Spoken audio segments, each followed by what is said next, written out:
be yourself, but just up it a bit so that you're a little bit more animated, a little bit more there. Do you find that for works, sure. Or? I mean, I always put a bit of mayo on it. You're not going to see me like this. Welcome to the Creative and Code podcast. Welcome to the internet, my friend. Brought to you by ID Digital Agency. Kind of a big deal. Dive into the dynamic world of digital marketing, creative design, and coding with top experts, latest trends, and actionable insights. Let's get inspired and innovate together. It's showtime. Welcome to another Creative and Code podcast. My name is Jay and this is Emily. And welcome. I think I just said that. Welcome again. Double welcome. Yeah, it's been... How's the week been for you, Emily? It's better been than okay. last week? Yeah, I mean, like, I didn't have a bad week last week. No. You were the one with the bad week. My week was fine. Yeah. A lot of management this week. Which No, I love doesn't leaving you happen. alone and you do all your social stuff, but then I come into these meetings every so often, maybe every 6 months or so, and just hear how things are going. The clients are really excited and happy, and we give them some ideas. And recently we've decided that we just want to up the ante with some of the ads that we're doing and try and bend their brands and their messaging a bit, and they're up for it. It can be a bit hard to convince them, I think, and it's harder. It's like when you're in a meeting and you pitch it, you're like, yeah, we're going to up the ante, whatever. And then to actually get it into practice, like they seem like they're all for it. And then as soon as you start pitching things that are a bit like out there, they're like, that doesn't fit our brand. And you're like... Yeah, it's almost like sometimes you want to do it, then ask for forgiveness. Kind of, yeah. And but have a look. You've got 30,000 views. The last month you had 5,000 views. Yeah, it's a hard line to walk.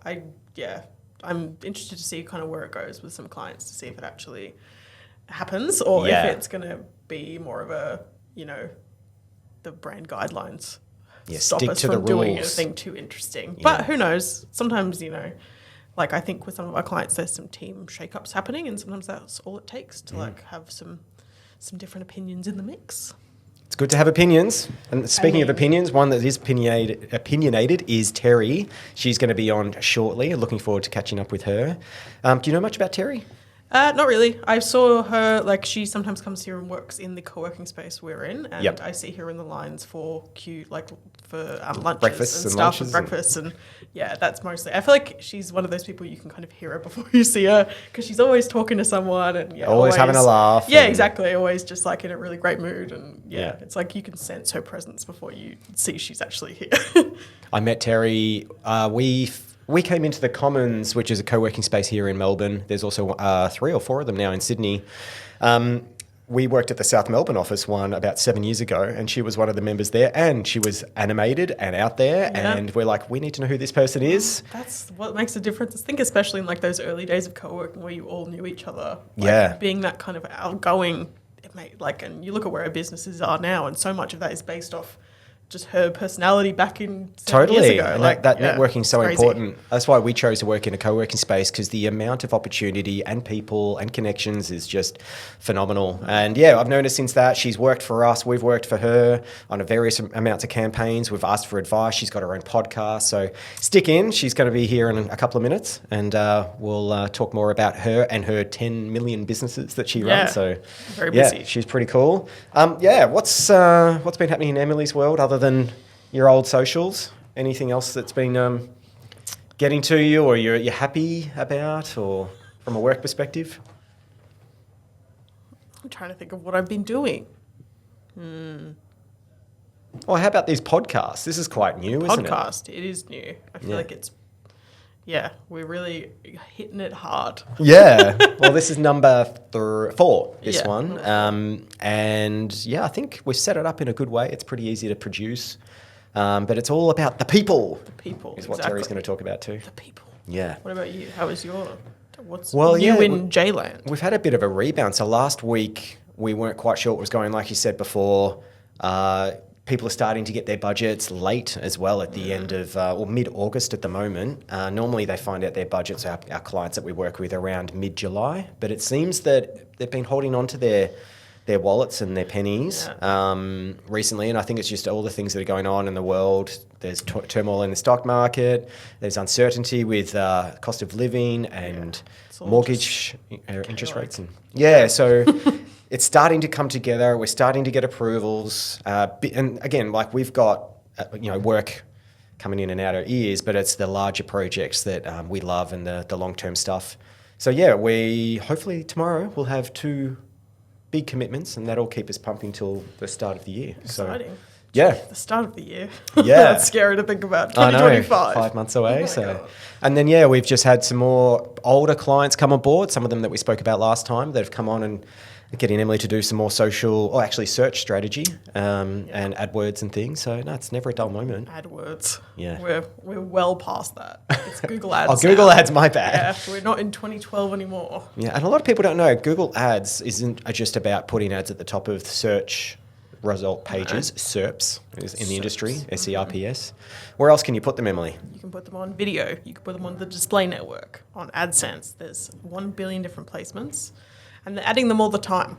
Google, they love to add new stuff to Google Ads every 5 seconds, which makes it a little bit hard to keep up. But there's a lot of options now, which is great because especially with like search ads, it's extremely oversaturated.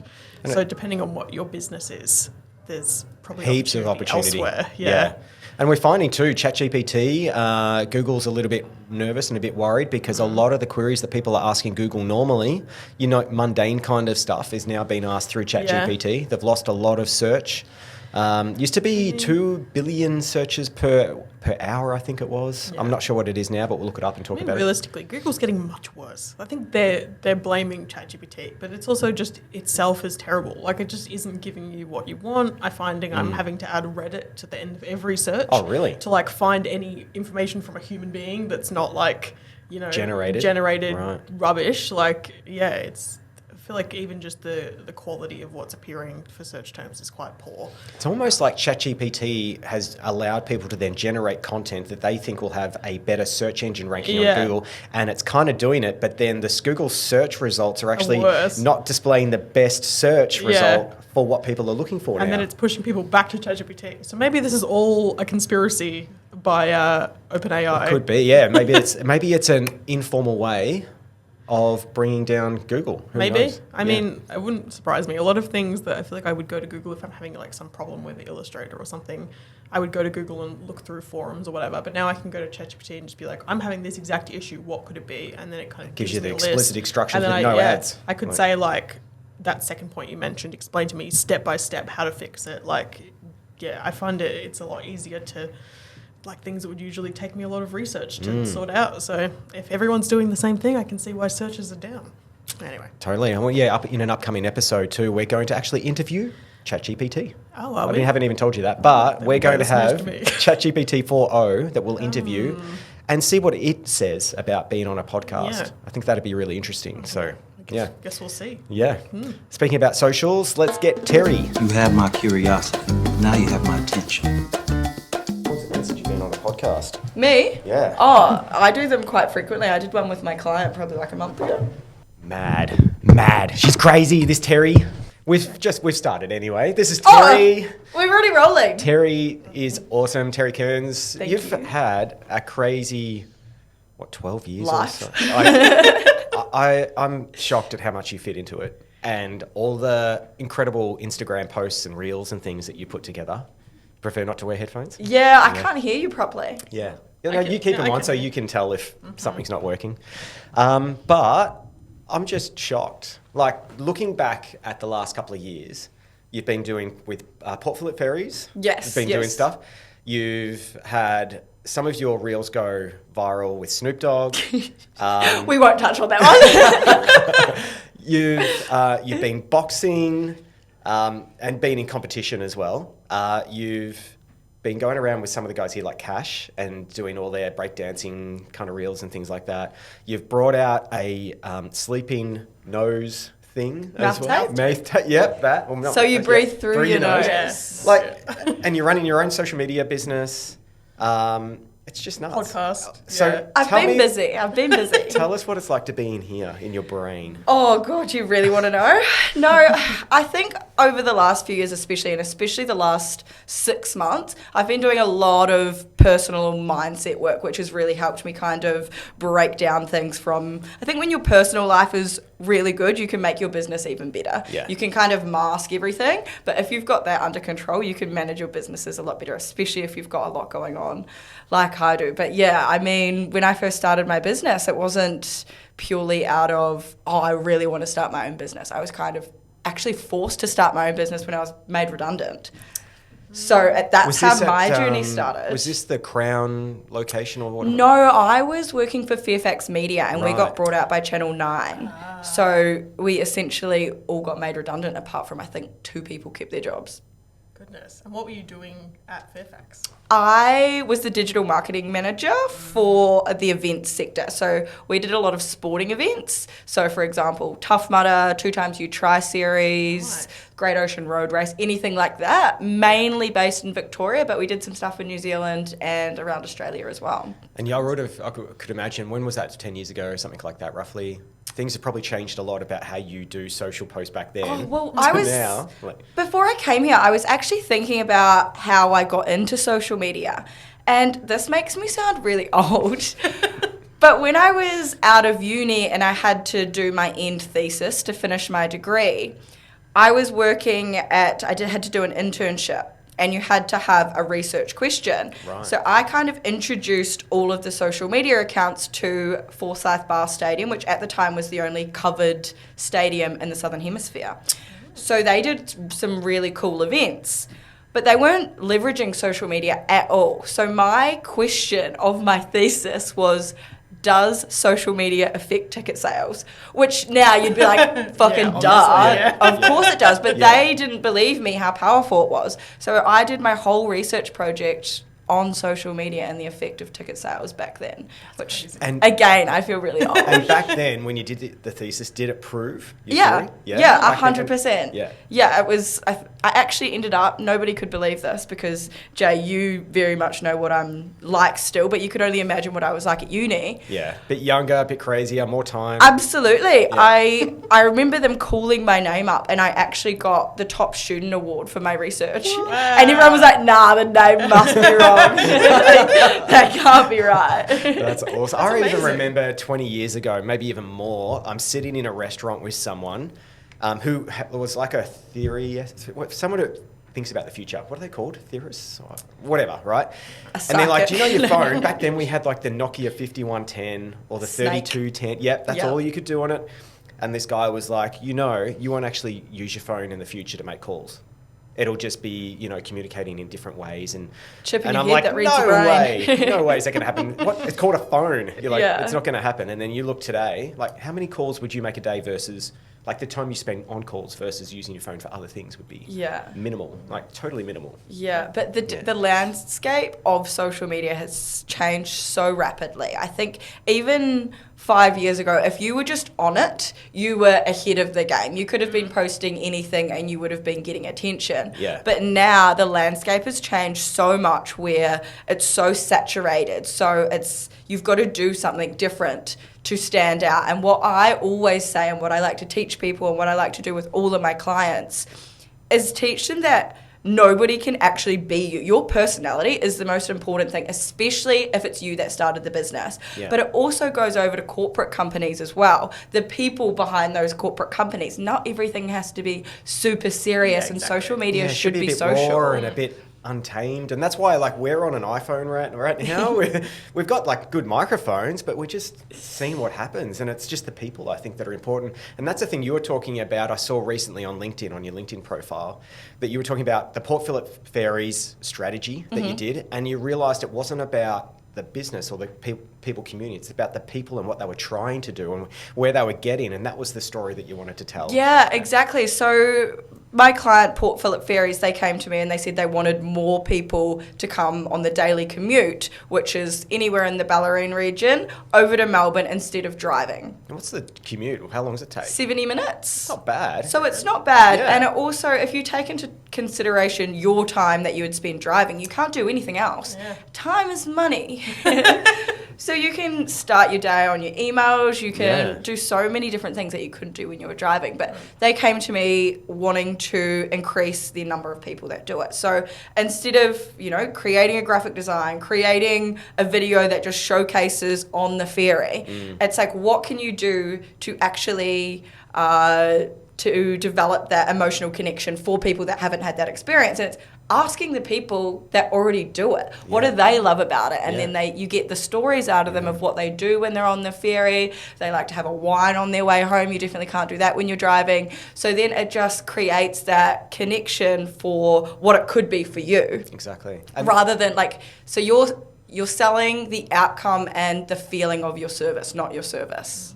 Yeah, so it's like if you sell a camera, it's not just about taking photos. Yes. It's about being immersed and going out into the rainforests, or just going, I want to do that. Having that relatable experience, I guess, is what you're doing too. Yeah, isn't it? exactly. It's all about the outcome and the feeling of the outcome, rather than being like, hey, come on our ferry service. Yeah. You can get an hour of emails done in your car. You can meet new people. You can have a wine, which is my number one key selling point. I'm pretty sure I saw you drinking wine in a bath last night or the night before. Probably. Not in person. On Thanks for Instagram. clarifying. No, that happens regularly. So Isn't that weird to say though? Because most people just go, it must be on Instagram if I say something weird like that. But I don't know, my age group, you still got to confirm, it was just on a post. It's not in person. Yeah.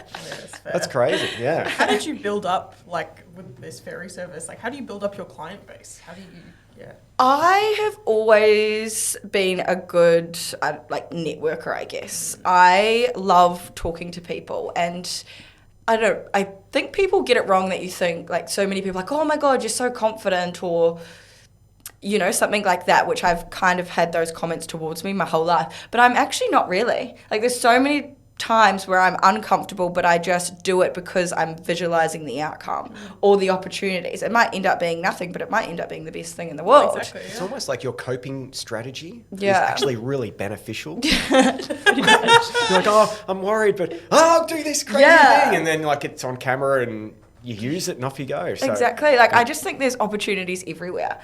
Even if I'm in a prime example, because this happened in the last 2 weeks, I'm sitting in a cafe working and there's somebody else kind of next to me. Spark up a conversation. What's the worst that's going to happen? Them not want to talk to you? Okay, cool. You move on with your day. Yeah, exactly. But now I'm doing work for this person that I met in a cafe a couple of weeks ago. Isn't that phenomenal? I find that too. If you go and network and you meet two people, one of those people will be interested in what you do, so long as you obviously have a good rapport and all that. But it's crazy. The more you talk. Yeah, well, it's even, so how I got Port Phillip Ferries, for example, is my old boss from Fairfax is now the marketing manager No way. of Port Phillip Ferries. There So we it's kind of go. like a full circle moment of making sure you don't burn any bridges, Yes. you're always doing good work with no matter what you do, then things always kind of end up circling back or come back to you in some way, shape or form. I think the thing I love about you, Teri, too, is that nothing's too hard, nothing's too challenging.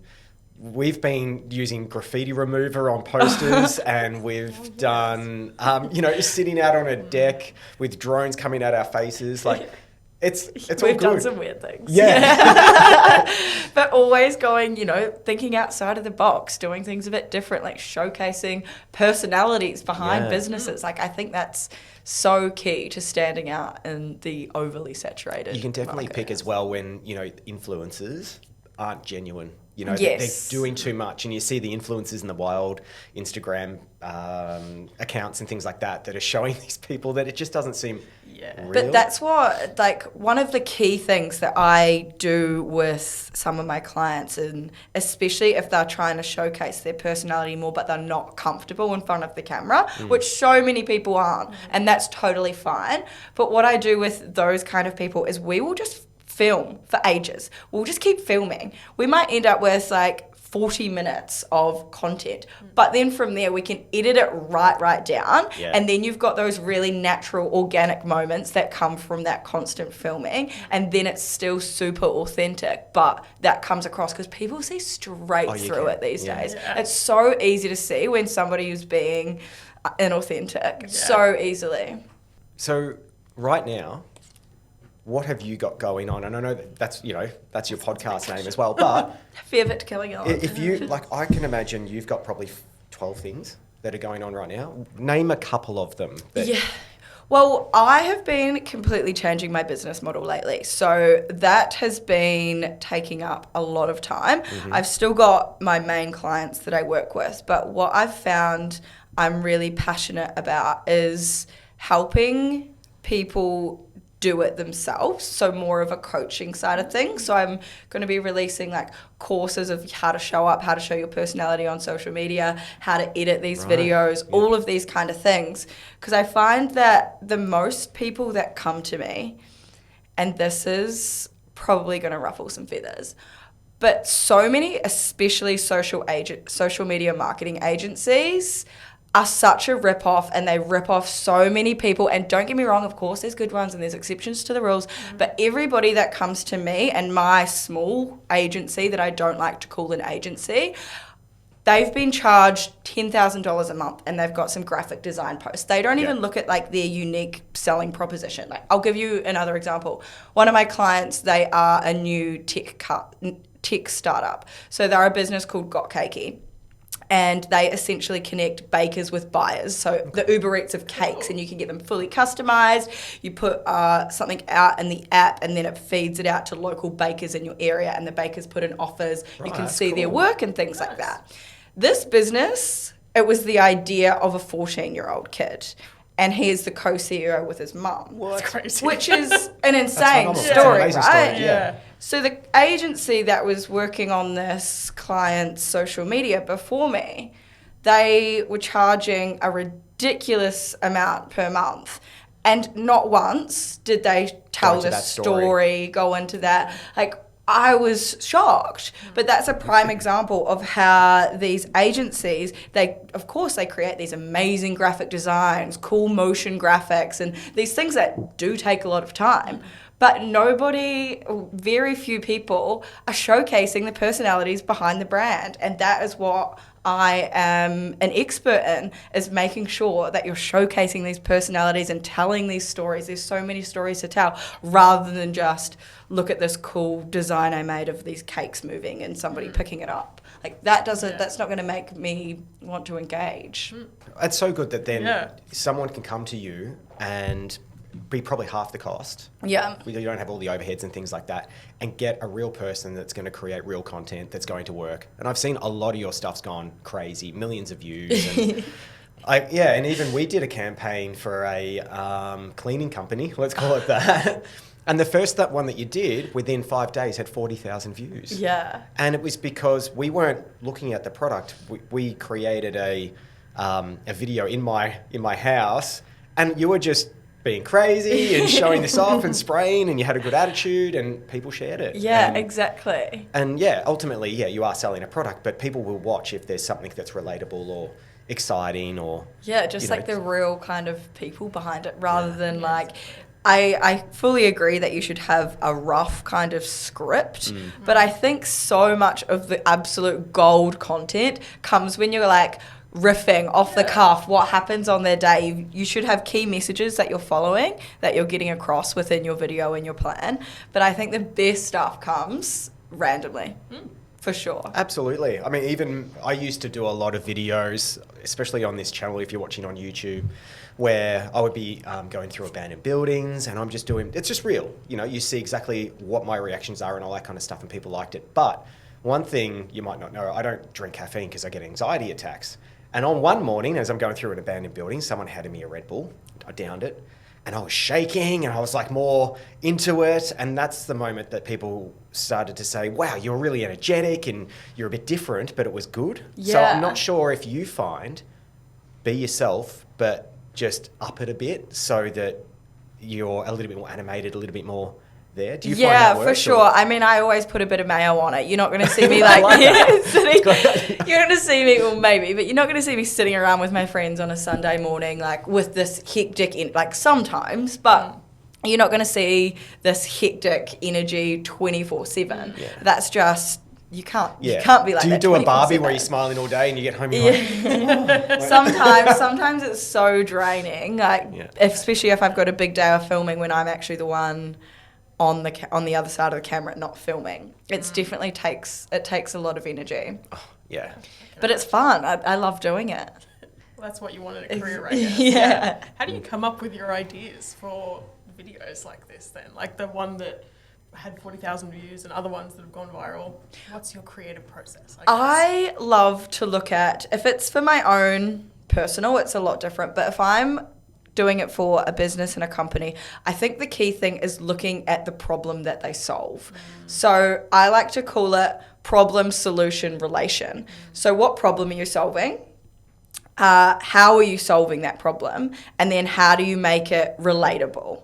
So, for example, my friend has a hair studio and she would always, like, everybody that has a hairdressing business, you know, you post before and after photos. That's the problem that you're solving. You're fixing hair. You're making it beautiful. What sucks about that? You don't see their face. It's always the back of their Yeah. head. Yeah. So it's like, okay, how do you make this more relatable? How, like, you think of the times where you've had a hair emergency or you've really needed your hair done or, you know, a bad hair day. Those are the relatable things that then you can circle back to how it solves their problem. So we just did this little skit and I came like running in, which is the hook. If you scrolling your feed and you see someone like doing something ridiculous, like that instantly captures your attention. So there's different types of hooks that you can use. It can be a visual, it can be something that you say. This one was a visual because it was me running and being a bit silly. And I come running and I'm like, it's an emergency, and I've got all this regrowth. Then I added like a couple of random transitions in it, and then my hair, what did I say? I said, I've got a date tonight and my hair looks like this. And then all of a sudden she spins me around in the chair, and that was the transition to my hair being fixed. So rather than just being like, this is what Teri looked like before and this is what she looked like after, you relate it to a problem that you've got, solving the problem in a way that's relatable. So her views were always below 1,000 on average, and then this one got like 17,000. My goodness. All it takes is that story and something a bit different. Yeah. I was thinking as you were talking, I'm like, how would I do it?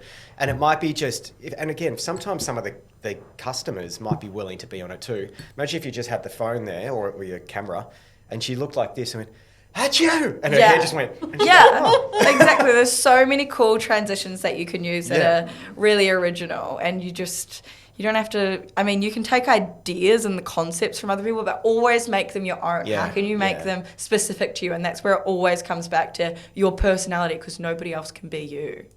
How do you, okay, so what I've known with a lot of your clients too, and all your videos, is that you are never shy of being in front of the camera. Do you find that people are finding you through your previous work on TikTok or Instagram or whatever and going, who is this? And these days they can take a screenshot, upload it into Google Images, and they'll find you, like using AI. Have you seen this? I've seen that. I think how it usually, funny you say that, I got a call 2 days ago. There was this guy that owns an events company, and he wants to start like using video content. And he's like, it was when you were talking about, I seen your post on LinkedIn, which I didn't know him at all, so it just came up on his LinkedIn, about showcasing your personalities and how you get from what, and especially in the events industry, like everybody shows the outcome of an event, right? And this is amazing. But it's like, how did you get to that point? Like, what goes on behind the scenes? Yeah. I think that's the really, if I was working for an events company, that would be the really cool behind the scenes stuff, because so much goes into an event, so many personalities, so many different people behind the scenes. There's so much that you don't see. And I haven't personally seen any other events company do that apart from the outcome of the event. So I was like, that would be a really cool way to showcase what actually goes into an event, and then you can show your people, your personalities as well, and then tell the entire story of how you got there. And that helps as well understand that events are expensive, especially weddings or whatever. As soon as you say wedding, it's double the price. But there's a reason for that. My wife works in events too. And she's explained to me that there is so much that goes into it, all the intricacies and the planning, the bumping in and the time and the transport. And it's just crazy. Just an end photo doesn't tell you that story. Exactly. People rock up and have the wedding and leave, but you know, all this stuff's there. And so getting back to it, so you got contacted from a LinkedIn post. Yeah. And do you know how he found you? Like he might have. He found me through LinkedIn. Yeah. Because I was talking about personality marketing, and I was talking about the think it was the post I did for Port Phillip Ferries, how I was interviewing people. So the person that owns Port Phillip Ferries also owns the Port Arlington Grand Hotel. Oh, cool. Yep. So they've got, obviously Port Arlington's very small, it obviously goes out into a bit of a wider in the Bellarine region, but they are promoting their new happy hour. They want more locals that might not be from Port Arlington. Yeah, more frequent customers. To change it up. So again, I was like, well, how do we make that more relatable? I went around and I was interviewing like all the locals about what they love about the new happy hour, about the live music. And then when you have that voiceover content, you can kind of overlay it with like what's actually happening, but it's a real person, a real voice, a real experience about what they love. And it's almost like you're doing research at the same time. Well, you go back to them and say they want to have like an area where the kids can play so they can drink their beers and not be interrupted, or, you know, they want live music and this type of music, or and that's gold as well. So you're kind of doing two jobs at the one time. Yeah, well, I really want to get into more stuff behind the mic. Like I think that's where I really thrive. I would love to be hired for like events and emceeing and things like that. I love when you run around, you've got your little mic and it's probably connected to your phone and you're like getting in everyone's faces. I'm force people. Like, you're not getting away from me. No, that's what I really want to get back into. I've reached out to a few like fight promoters, so I'd love to interview the fighters and stuff after their fights, because next Joe Rogan. Yeah. I can see that happening. Yeah. Do you find most people that are contacting you through socials and things that you've done do want you in front of camera and do everything, or are you finding, or do you what are you passionate about? The back of a little bit. It depends on the client. I guess everybody's different. And I think especially so from that cake example that I gave before, that's not about me at all. So I'm not a part of that story. Yeah. It's about that 14-year-old. Yeah. This inspirational kind of story. Story. So I got him. So they're about to launch in the UK as well. Mm-hmm. So as like a bit of a guerrilla marketing campaign, we were searching for Australia's best baker and we're going to bring them to the UK with us. So we got him on a megaphone in a shopping centre, because when you're 14 you can get away with this kind of stuff as well. So we really need to milk that for as long as we can before he's a bit older. So he was like standing up on tables with the megaphone, like, I'm looking for Australia's best baker. And then like security came. No way. Yeah. So he got like taken away by security. It was they viral something gold. was wrong with him probably. Yeah. But you had a bunch of cameras and people there. And exactly. And were you getting the reactions of everyone around him just going? Absolutely. Yeah. But everybody loved it. Everybody loved it. And that's the thing. You just have to break through your comfortable, what's it called? Your comfort zone. Yeah. Maybe that's what, a good business there is like comfort zone. Yeah. Like breakthrough or. Absolutely. And that's probably what you were saying before, is like educating people how to do social and, you know, not being nervous in front of camera, or just being, that's the hardest thing I've had to learn, is walking down a busy street, talking to yourself on a camera. I know you do it a lot. Yeah. But just going, you're never going to see these people again. Well, that's what I like to think as well. It's like, are you, like, there's only a few things certain in life. You're going to die one day. But when you are on your deathbed, are you going to be like, oh my God, I can't believe that person like saw me recording in the street? You're never going to regret that. No. Like if you don't give it a go, that's what you'll end up regretting. And it's the people that do go places. Yeah, exactly. Like just do it. Yeah. That's amazing. So how did you go from this kind of social media background and everything to then starting your own e-commerce business with... Yeah, what made you know that, hey, this is... Well, actually, it circles back to when I was fighting. So when I was fighting, I would always be like, anybody can train for 4 hours a day. How can I be better than those people that are doing the same thing as me? Like everybody's training hard. You're about to fight. You could get your head punched in. So everybody's training. You don't want to lose that fight. So I went down a rabbit hole of different ways that I could improve my cardio. And one of those ways I found was nasal breathing. And that's where I got introduced to Wim Hof, different breathing methods. So what I did was I found out about mouth taping, and I used strapping tape to tape my mouth every night. So I would keep a training journal and breathwork journal. So every morning, the only things that had changed was I would do the Wim Hof breathwork in the morning, which was about 3 to 5 minutes, depending on how long you could hold your breath for. And I would tape my mouth. That's the only thing I changed. Within 3 weeks, I could hold my breath underwater from, it was just over a minute first to over 2 minutes in 3 weeks. My sprint times, I think my 100-meter sprint decreased by almost 3 seconds. My cardio, I just felt like I could keep going and going and going. I'm like, it's been 3 weeks. This is insane.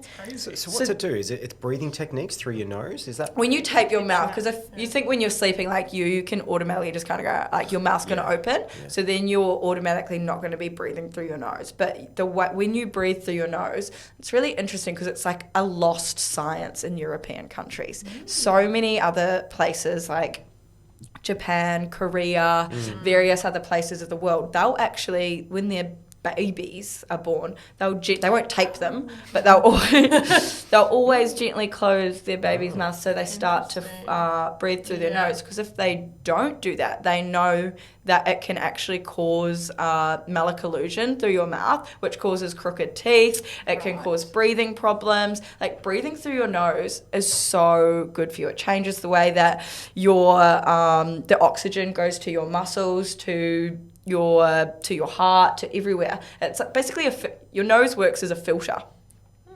So basically, like if you've got your mouth shut, your body then realizes that that's not a source of air anymore, and will adjust mucus or whatever's in there just to keep it open and keep you breathing. 100%. That's crazy. That's awesome. Yeah, you can also get the if you've got nasal breathing issues, which so many people do, like snoring as well. Well, it can help stop snoring. And mild sleep apnea, it can help as well. But there's another one you can get as well. So you can put it on your nose and then you kind of like push it up, but it actually just opens your nasal airways so you can breathe easier through there. So if you do that in combination with mouth tape as well, recipe for an amazing sleep and upping your cardio. Awesome. And what's the address? Mouthtape.com.au? Snooze tape. Snoozetape.com.au. That's awesome. I'll have to get a packet. I should have brought you some. I'm excited. No, I'll do it online. Makes Teri some quiche. Absolutely. Yes.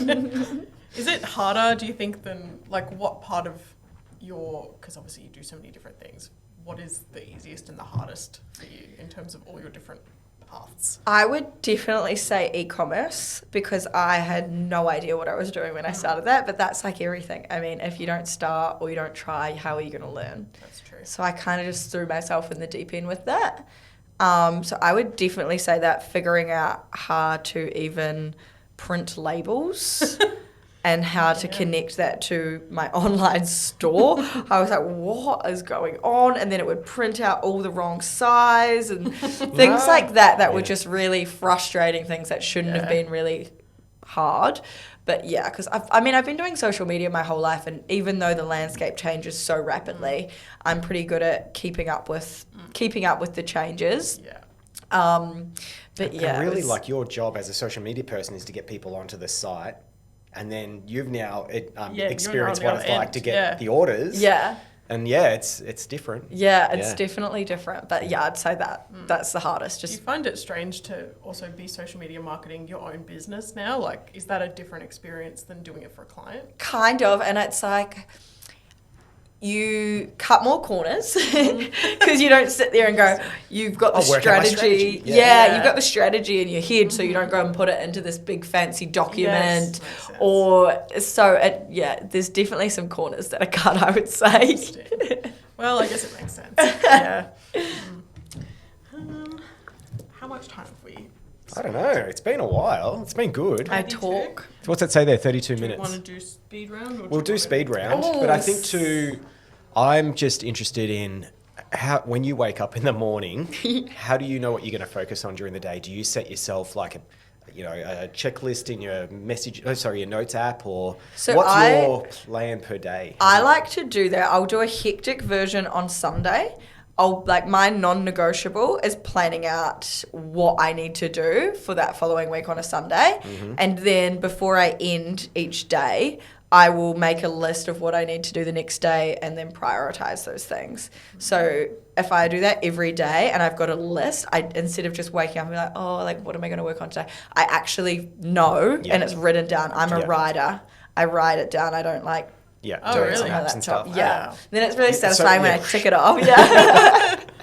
And like just jumping back as well, I remember 3 years ago or so, you had your first hire, which I think was Darcy Spinks, who's now a Yes, model. I love her. Do you still follow her? I follow her. I think she's just because amazing. of you. And she's in Bali at the moment. Yeah, and living she's just her best life. No, she's killing it. I'm so proud of her. Yeah, she's got her boyfriend and she's shown her family that live in the country somewhere. Yeah, and she's got her own she's got her own brand and story. label now. Yeah, and she's not like trying too hard. You can just tell she's quite a natural Authentic. Aussie. Yeah, awesome. yeah, and genuine and telling her story. So I wanted to find out, because I remember what it was like to hire my first person. Yeah. What was that experience like for you? Definitely overwhelming. I didn't really have many people I was close with that would in the same industry or even that ran their own business. So I found the hardest part was not having anybody to talk to about it, and then also being in charge of somebody else's financial, like what if I don't make enough money to pay them? That was definitely the scariest part. And then I would always, like, there was so many times where I just had absolutely nothing, because I would always make sure, like, anybody that worked for me would be paid before anything else. And you spend so much time making sure that they've got the work and everything that takes you off the work, and it's hard. It's hard. Yeah, it's almost really like hard. you have to hire someone that's been through that before, knowing that they just have to pick it up and go. Yeah. It's a challenge for sure. It's That's super, challenging. and pay and making sure that they do the hours, and like it's so I just want to but see then what also you thought. managing them at the same time and making sure The quality's up. Yeah. It's a lot. It's Yeah. not for the faint-hearted, that's for sure. And do you find, have you got anyone as part of the business now? Yeah, so I've got Eunice, who's my graphic designer, Nice. who crosses over to social media and things as well. But her main job's graphic design. Awesome. Do you think you're going to expand into a J Boston type and run a huge agency at some point? I have what's your plan? thought long and hard about this. And this has been kind of where my business shift has been coming from. And I would so much prefer to more teach people from an online and in person. But if I could make like courses that help these people that can do it themselves, that have their own businesses, then that's like my work, my like life's work of teaching how to people do that. And then as many people can do that as possible without it taking up more of my time. So it's a bit of a different business model, which I've been working super hard on. But I would rather do that than have the stresses of running a huge agency, which I also have dipped my toe in, and I know how hectic it can be. Yeah. And I guess then you run the risk of becoming the very thing you like swear to destroy. Exactly, like, producing like lower quality content. 100%, and that's it's hard. That's where I kind of like the light bulb went off in my head. I was like, no, I hate those. Yeah. I hate that. Not that I would ever let my agency turn into that if that was the road I went down. But It's a hard I line mean, to walk, it's a hard road to walk, and to make sure every single one of my clients is looked after to the level, to the high level and the high standards that I have to have it as. Yeah. It's a lot, and you can see how these big agencies end up doing that, but it's just not something that I want to do anymore. I want to make sure every single person that works with me is looked after 100%, and whether that's, enrolling in one of the courses that I'll be doing, or me working one-on-one coaching them through how to do it, that's the outcome I want everybody to have that works for me, is like knowing exactly how to record this content, what content to film, how to bring your personality into it, how to show yourself. Like, that's what I want.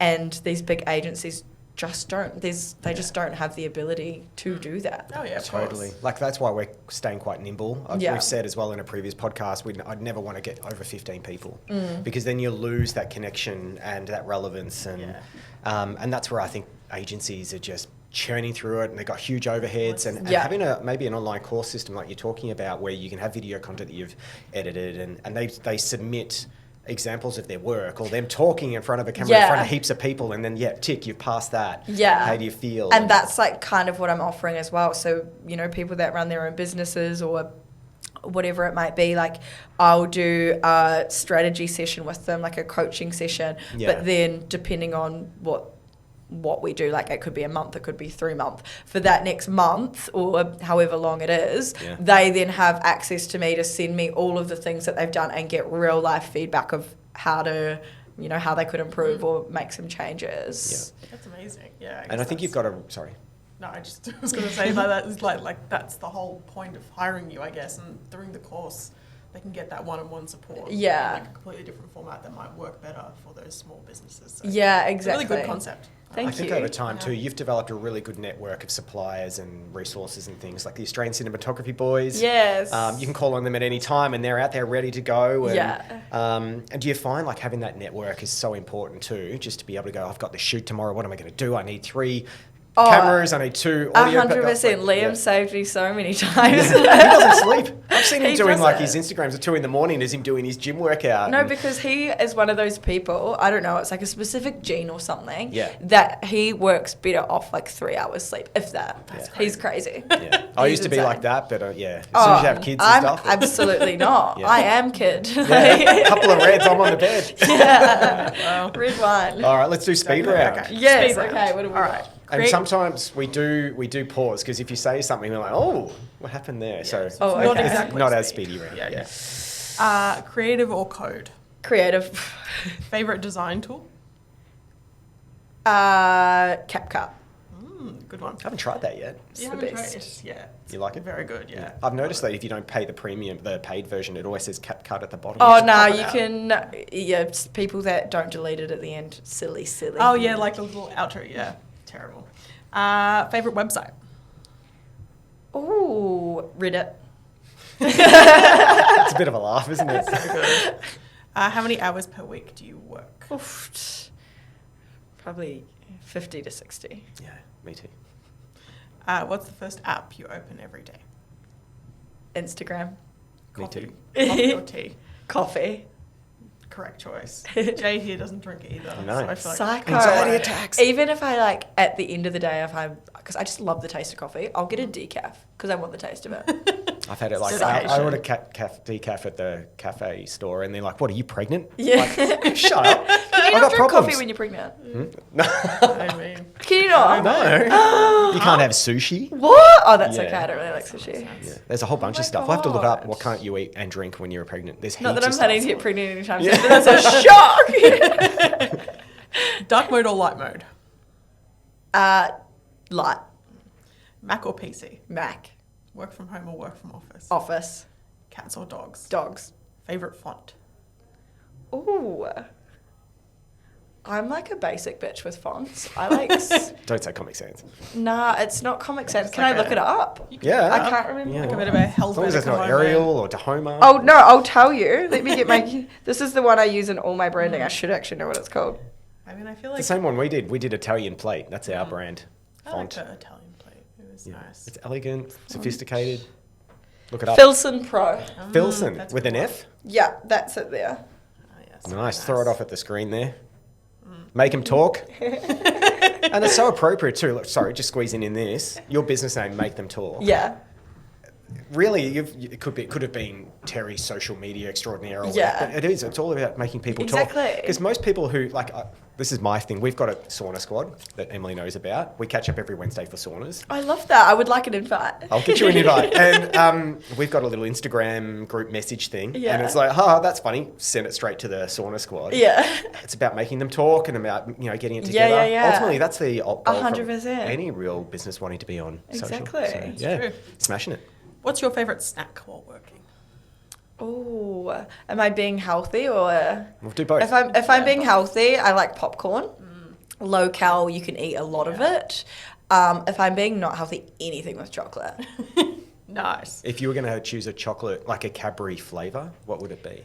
Honestly, I would prefer Aldi chocolate over Cadbury. So I think I saw a post about that. And it's Lindt chocolate. It's the a one- conspiracy theory. I think Aldi chocolate is actually Lindt.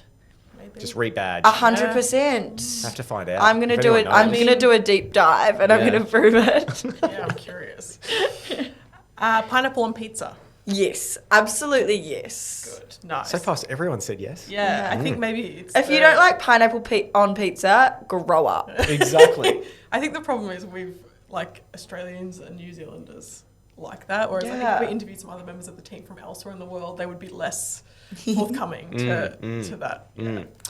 Summer or winter? Summer, City or country? city, but also got to get to the country every now and Same then. thing. Like, We are so similar. Our got answers. to. I Yeah. love getting out of the city and just Switching off. yeah. Yeah. I know you do a couple of Airbnbs every Yeah. so often and just escape. 100% it has to be done. Yeah. Final question. Would you rather time travel into the past or into the future? Future. Oh. Yeah, see, I did the same thing. Everyone's like, oh, yeah, oh, hang on. Wait a Yeah. And I want to find out why. I would love to know, like, certain things, like, where did MH370 go? You know, like... Oh, the Malaysia flight. I'm like, what is that a Star Wars reference? Or? But yeah, There's certain MH370. things from history that I would really like to know. So, I don't know, can I go to multiple places from the past? Right, so you're more about finding the truth. Yeah, like finding out some things. good conspiracy. Yeah, I love a good conspiracy theory. Whereas I'd love to, maybe not permanently, but go 50 years back and live without devices. And also, if you see the future, it could be really messed up. Yeah. And then you've got to go back to reality being like, fuck, that's not, I'd rather not know. That's a good point. That's it. That's End of it. speed round. Yeah, that let's was mention some of fun. your businesses. So there's the snooze tape, Snooze tape. Make Them Talk. Make Them Talk. Your My podcast. My new coaching brand, which is all just under my own name and my own personal brand, which Teri is Kearns. Teri Kearns. Nice. Yeah, and then what's the podcast? Yeah. Oh, Fair bit going on. Fair bit going on. bit It's going on. all. I'm not doing that at the moment, but I might bring it back. So Nice. Because even that has like, some share, contention. subscribe. You have one person, I think, that really you got to have got underneath her. What's it called? You made her cringe and everything. I remember it a long time ago. Like there was someone. We'll cut this out, but there was someone that she was really angry at you. Oh for yeah, something. that somebody started like stalking my clients and calling people because I did. And telling I them was that very Teri's a like horrible person. I was very unbiased. So for example, I got a COVID conspiracy theorist on, but then following up by that, I got a scientist on to talk about the other side of it. Yeah. So I'm very like unbiased. But since I did the COVID conspiracy one, I had people like calling clients being like, she goes out in the middle of COVID and she's a super spreader or whatever, saying that I'm breaking all the laws and stuff, which I probably was. But like, relax. It's just amazing. Like, and that's one side of it. We'll cut back in. That's just one side that I've seen with social media is that you could be doing everything right, but you'll anger somebody, a little keyboard warrior. But that's what's the best. I think you use that. I love when I get hate messages. I thrive on them because if you're doing something that encourages people to hate on you, it just reflects on them. Nobody that's doing really good in business or in life is going to project onto you to be upset with you. So when you're doing that, you're doing something right. If you get hate messages, you're doing something right because they're upset that they're not where you're at. There's nothing wrong with a business or a brand or a person having an opinion. Yeah. And that's only my opinion. If you don't like it, that's your problem. Yeah. But the people that come and attack you, I think you just got to take a chill pill with that. And if you are going to respond to it socially, then 100%. go for it. Create some more content around it. Yeah, exactly. What an opportunity there. I love it. Well, thanks for coming on the podcast. Thanks so for much. having me, guys. That's amazing. That was fun. Thanks for tuning in to the Creative and Code podcast. That's all, folks. We hope you enjoyed this episode and found it as inspiring and entertaining as we did. Remember, there are plenty more episodes to explore, so make sure you keep listening for more creative insights and coding tips. A big shout out to our amazing sponsors and the team at ID Digital Agency for making this podcast possible. Got a story to share or want to be a guest on our show? We'd love to hear from you. Send us a 2-minute or less audio clip to creativeandcode@iddigital.com.au. Suggestions, ideas, or just want to say hi, we're all ears. Thanks again for listening. Until next time, stay creative and keep coding.